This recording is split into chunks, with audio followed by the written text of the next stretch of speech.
तमाम उम्मत मुस्लिमा को, तमाम हक पसंद इंसान को, तमाम जिंदा और जावेद इंसानियत को और इंसानों को बहुत बहुत मुबारकबाद करता हूँ। उलमाए कराम का बहरहाल ये इश्क़ रसूल है जो चंद कलमे इनके सामने मैं अर्ज़ कर रहा हूँ। इनसे इजाज़त चाहते हुए कहते हैं कि अशआर इस तरीके से है कि उस रहमत आलम का कसीदा कहूँ कैसे, उस रहमत आलम का कसीदा कहूँ कैसे, जो मेहरे इनायात भी हो अबरे करम भी, क्या उसके लिए नज़र करूँ जिसकी तना में सजदे में हो अल्फाज भी सतरे भी कलम भी। सुभान अल्लाह। क्योंकि फसाहत और बलागत का मरकज़ है कलम और दरखास, और वो बज़्म नबी में खुद सरबा सजूद है। इसलिए कि आज बहुत ही अहम तारीख़ है, नुमाया तारीख़ है, और मैंने महसूस किया कि तारीख़ उन अफराद की अज़मत को सलाम करती है कि जो सच्चे किरदार और अपने अखलाक की अज़मत से तारीख़ को असीम बनाते हैं।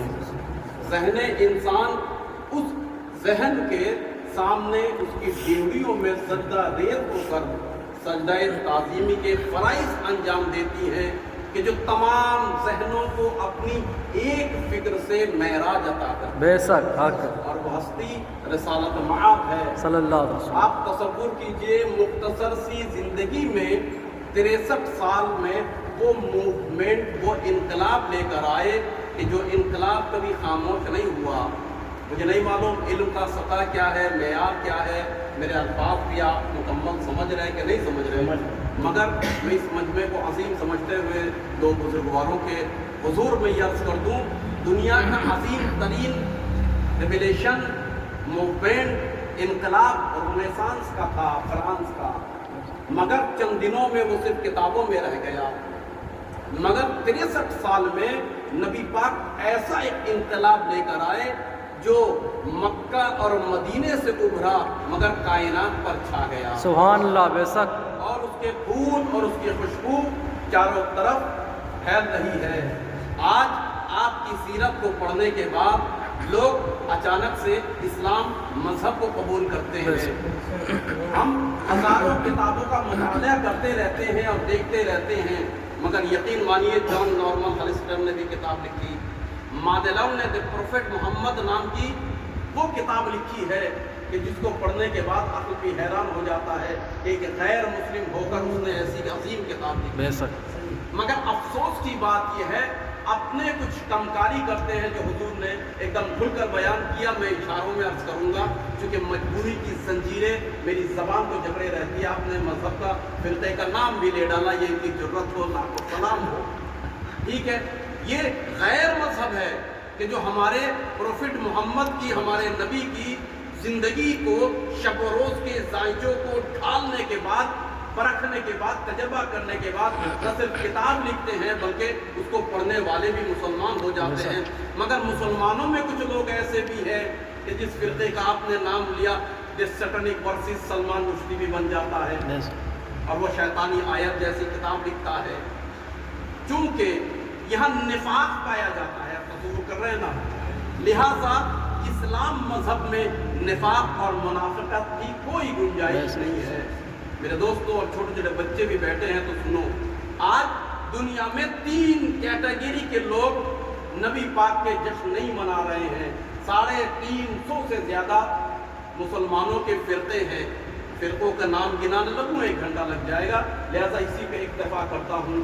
350 फिरके हैं, मसलक इला माशाअल्लाह, मगर 3 कैटेगरी के लोग आज नहीं मनाते जश्न मौलूद रिसालत माब। एक वो हैं कि जो मजबूरी के तहत नहीं मनाते, मोहताजी के तहत नहीं मनाते। कल वो मना रहे थे मगर आज उनके घर मिस्मार हो गए, आज उनके पास पानी नहीं है, आज उनके पास लड्डू शीरीनी नहीं है, आज दुकानें नहीं है, बाजार नहीं है। लिहाजा सलाम हो उन लोगों के ऊपर کہ جنہوں نے اس مجبوری کے عالم میں بھی کائنات میں ہم جلوس منا رہے ہیں، جشن منا رہے ہیں، مگر انہوں نے انوکھا جشن منایا ہے۔ اگر میڈیا پہ آپ کی توجہ ہے، آج کی شب سن کر جوانوں تعجب کریں گے کہ آج اسرائیل کے سب سے بڑے لیڈر، نام کے سب سے بڑے پانی کے جہاز پر جشن نبی منایا جا رہا ہے۔ اللہ سبحان اللہ بے وہ شک اسرائیل کا، مگر سرخ ساگر میں، لال دریا میں حوثیوں نے قبضہ کیا اور پھر اس کو کہا کہ جن یہودیوں نے نبی کے مقابلے میں آنے کی کوشش کی، انہی کے جہاز پہ رسالت مآب کے جشن کا جھنڈا گاڑ دیا ہے۔ نعرہ تکبیر، نعرہ رسالت، سرکار کی آمد، آقا کی آمد، نعرہ تکبیر۔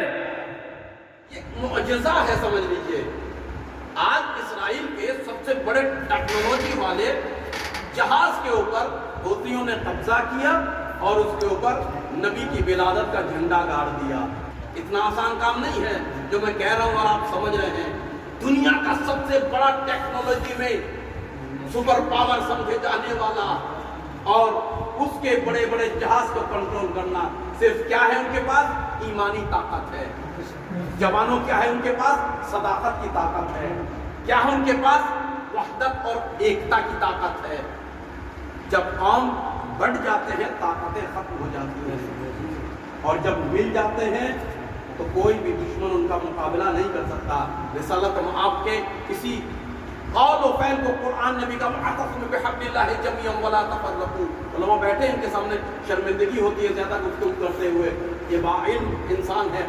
خود قرآن مجید وَاعْتَصِمُوا بِحَبْلِ اللَّهِ جَمِيعًا وَلَا تَفَرَّقُوا، اتحاد کے اوپر قرآن مجید اتنا ہمیں ندا دے رہا ہے۔ مگر بہرحال ایک وہ کیٹیگری ہے مجبوری کے تحت فلسطین کے بچے، مگر جب آباد تھے جشن منا رہے تھے۔ بے شک سبحان اللہ۔ اور دوسرا وہ کیٹیگری ہے کہ جس کا نام آپ نے لیا ہی ہے، کہتے ہیں نعوذ باللہ نبی اس دنیا میں تھے اور چلے گئے، خاک میں مل گئے وغیرہ وغیرہ، لیکن وہ یہ آیت بھول گئے وَلَا تَحْسَبَنَّ الَّذِينَ قُتِلُوا فِي سَبِيلِ اللَّهِ أَمْوَاتًا بَلْ أَحْيَاءٌ عِندَ رَبِّهِمْ يُرْزَقُونَ۔ قرآن کی آیت، نبی راج کرنے کے لیے آئے تھے، پھر کیوں آئے تھے؟ آپ خود فرما رہے ہیں یا نبی اللہ آپ بتائیے آپ کیوں تشریف لائے تھے؟ تو آپ کی حدیث ہے تمام کتابوں میں، آپ کو اخلاقی کتابوں میں مل جائے گی، وَإِذْتُ لِأُتَمِّمَ مَكَارِمَ الْأَخْلَاقِ، کہ میں اخلاق کی تکمیل کے لیے آیا۔ سبحان اللہ۔ اخلاق چریتر، مورل، لیکن افسوس کی بات یہ ہے کہ کل آپ جلوس دیکھ لیجئے گا کچھ جوان ہمارے اخلاق سے پیدل ہوں گے۔ جو نبی اخلاق کی تکمیل کے لیے آئے ہو، اس نبی کے جلوس میں اخلاق کے ساتھ چلنا یہ سنت نبی ہے۔ بد اخلاقی کے ساتھ چلنا یہ سنت شیطان ہے، سنت پیغمبر نہیں ہے۔ وہ جو اخلاق کے مشعل راہ ہیں، اخلاق کے لیے راہبر ہیں، رہنما ہیں، نبی کے 3 معجزے ایسے ہیں جس کی وجہ سے لوگ ایمان لے کر آئے جوانوں۔ ایک معجزہ ہے مبین جو آپ نے فرمایا قرآن مجید۔ شاید ہم عربی زبان نہیں جانتے ہیں، اسی لیے قرآن جب پڑھی جاتی ہے تو ہم کو سمجھ میں نہیں آتا، مگر عربی ادیب جب اس کو پڑھتا ہے تو وہ جواب نہیں لے کے آ پاتا۔ اگر ہے تو قیامت تک اس کا جواب لے کر آؤ۔ 3 لائن اِنَّا أَعْطَيْنَاكَ الْكَوْثَرَ فَصَلِّ لِرَبِّكَ وَانْحَرْ اِنَّا شَأْنِيَكَ هُوَ الْأَبْتَرُ کا چوتھا مصرع لگاؤ۔ 3 مصرع تو دور کی بات ہے، ایک مصرع بھی نہیں لگا پائے، اور قیامت تک یہ چیلنج موجود ہے۔ کیوں؟ اس لیے کہ لا يَمَسُّهُ إِلَّا الْمُطَهَّرُونَ، جب تک پویتر پاک کوئی نہیں ہوگا قرآن کو ٹچ بھی نہیں کر سکتا، چھو بھی نہیں سکتا۔ مطلب چھونے کی ظاہری نہیں ہے، بلکہ اس کو ہضم نہیں کر سکتا، اس کو درم نہیں کر سکتا، اس کو درک نہیں کر سکتا، اس کا گیان اور علم نہیں لے سکتا۔ پوتر اور پاک ہونا چاہیے۔ میرے عزیزوں، میرے بزرگوں، نبی دوسرا جو معجزہ ہے وہ اخلاق ہے۔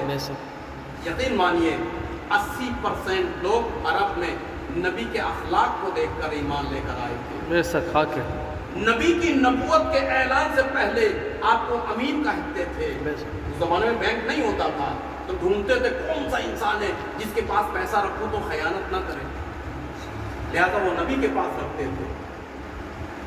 अमीन कहा जाता था। नबी कभी उनकी लाइफ में झूठ नहीं मिलेगा आपको, लिहाजा सादिक कहा जाता है। इस्लाम नहीं आया, कुरान नहीं आया, मगर आप और आपको सादिक कहते थे, कभी झूठ नहीं बोलते।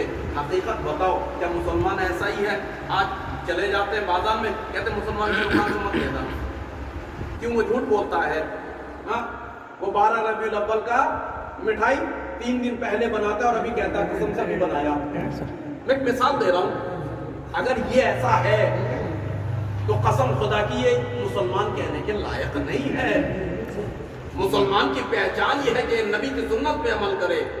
जी, खुदा बंदे आलम ने कुरान में बहुत एहतियात से लानत गाई है, बहुत एहतियात से। तवज्जो कीजिएगा, लानत खालिक़े कायनात ने कुरान में बहुत एहतियात के साथ आखिरी स्टेज पर, और उसमें से अगर लानत पड़ी है, कहा है सरेहतन उलमा बैठे हैं कि लानतुल्लाहि अलल काज़िबीन, झूठों पर अल्लाह की लानत हो। आज मुसलमान को सादिक होना चाहिए, यानी सच्चा होना चाहिए। मुसलमान को अमीन होना चाहिए, मुसलमान को बाअदब होना चाहिए। सही बताइए, मैं एक सवाल करना चाहता हूँ बहुत माफ़ी के साथ। अगर किसी बाप का अखलाक बड़ा कड़ा है, उसके बच्चे क्या उससे राजी होंगे? کبھی نہیں 7 अफराद को कब्र के अजाब से कोई निजात नहीं दिला सकता। खुद नबी फरमाते हैं, नबी का और पढ़ रहा हूँ, 7 वो लोग हैं जिनको कब्र में अजाब होगी, अजाब कब्र ऐसे ईसाई होगी। उसमें से एक वो बाप है कि जो अपने बीवी बच्चों के ऊपर सख्ती से, तुंद मिजाजी से काम लेता है।